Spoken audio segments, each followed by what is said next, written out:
It's week one of our home renovation. We are in the tear down phase and it's all just starting. So this week, here's what we've been up to. We emptied out our house. Everything is gone. It's all empty. We even took down curtains, blinds, everything, including the kitchen sink. If you saw my video about how a kitchen sink turned into a whole kitchen remodel, we saved that sink. We're going to sell it or give it away because I don't want it to go to waste.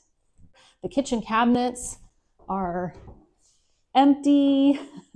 My husband also boarded off the other side of our home. So behind this plywood is our living space where we're going to live during this remodel, but it'll stay totally separate from the construction zone for as long as we can keep it that way. We had people here this week who removed all of the insulation from the attic and below the floor. We also had some fun in here this week.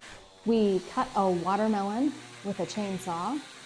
We let the kids body slam into some of the bedroom doors and just had some kind of rage-like silly fun knowing that everything was going to get torn down anyway. We also had somebody here earlier today who removed our heating system. So this side of the house is not insulated and there's no heat. It's about 38 degrees. It's freezing. That's why I have my coat on. But it's nice and ready for week 2 when the abatement folks will be here. And hey, if you want to follow us along on our journey, check out this other video.